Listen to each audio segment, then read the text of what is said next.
പുതിയൊരു വീഡിയോയിലേക്ക് എല്ലാ കൂട്ടുകാർക്കും സ്വാഗതം. ഒരു ഉരുളൻകിഴങ്ങ് വെച്ചിട്ട് ടേസ്റ്റിയായ ഒരു സ്നാക്സ് ഇന്ന് തയ്യാറാക്കാം. അതെങ്ങനെയാണെന്ന് നോക്കാം. ഒരു ബൗളിലേക്ക് 3 സ്പൂൺ കടലമാവ് ഇട്ട് കൊടുക്കാം. അതിലേക്ക് 1 സ്പൂൺ അരിപ്പൊടി കൂടി ആഡ് ചെയ്യാം.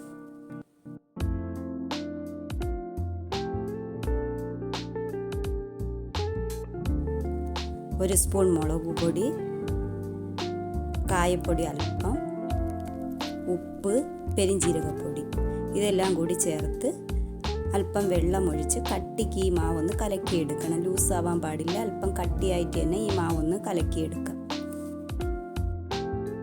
എല്ലാ കൂട്ടുകാരും എൻ്റെ ചാനലൊന്ന് സബ്സ്ക്രൈബ് ചെയ്യണം. ഞാനിടുന്ന വീഡിയോകൾ തുടർന്നും കാണുന്നതിന് വേണ്ടി സബ്സ്ക്രൈബ് ചെയ്യണം, ലൈക്ക് ചെയ്യണം. നിങ്ങളുടെ സപ്പോർട്ട് ഉണ്ടെങ്കിൽ എനിക്ക് മുന്നോട്ട് പോകാൻ പറ്റുകയുള്ളൂ.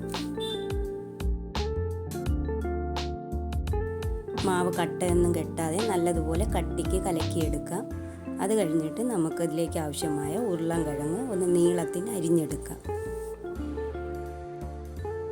ഇതുപോലെ നീളത്തിനാണ് ഒന്ന് കനം കുറഞ്ഞ് അരിഞ്ഞെടുക്കണം.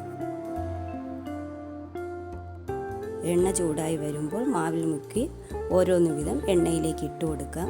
ഒരുമിച്ചിടേണ്ട, ഒരുമിച്ചിട്ടാൽ എല്ലാം കൂടി ഒട്ടിപ്പിടിക്കും. അതുകൊണ്ട് ഓരോന്ന് വീതം ഇട്ട് കൊടുക്കണം.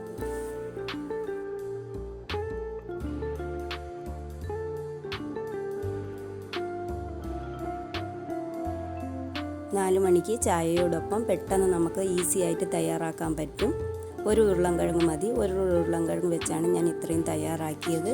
കുട്ടികളൊക്കെ സ്കൂൾ വിട്ട് വരുമ്പോൾ പെട്ടെന്ന് നമുക്ക് തയ്യാറാക്കി കൊടുക്കാം. എല്ലാവരും ഇതുപോലെ ഒന്ന് ട്രൈ ചെയ്ത് നോക്കണം. ഇഷ്ടപ്പെട്ടാൽ ലൈക്കും കമൻറ്റും ഷെയറും ചെയ്യണം.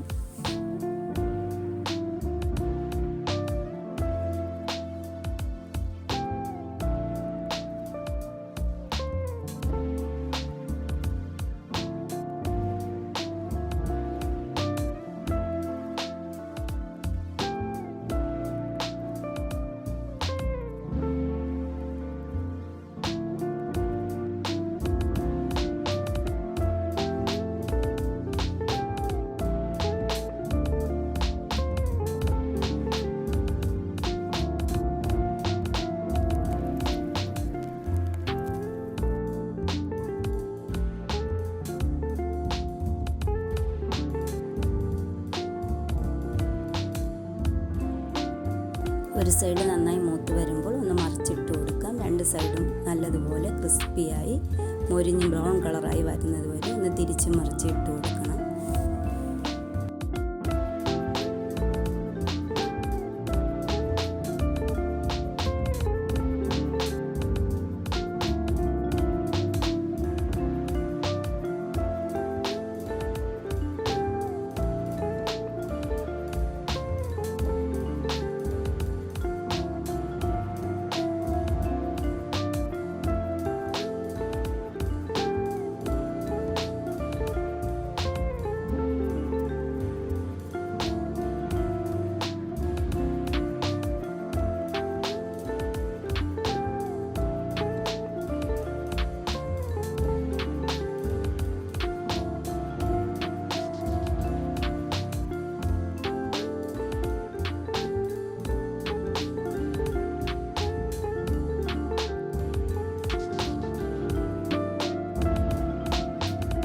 നല്ല ടേസ്റ്റിയും ക്രിസ്പിയുമായ പൊട്ടറ്റോ ബജി ഇതുപോലെ എല്ലാവരും തയ്യാറാക്കി നോക്കുക. എല്ലാവർക്കും ഇഷ്ടമാകും. എൻ്റെ ചാനൽ എല്ലാവരും സബ്സ്ക്രൈബ്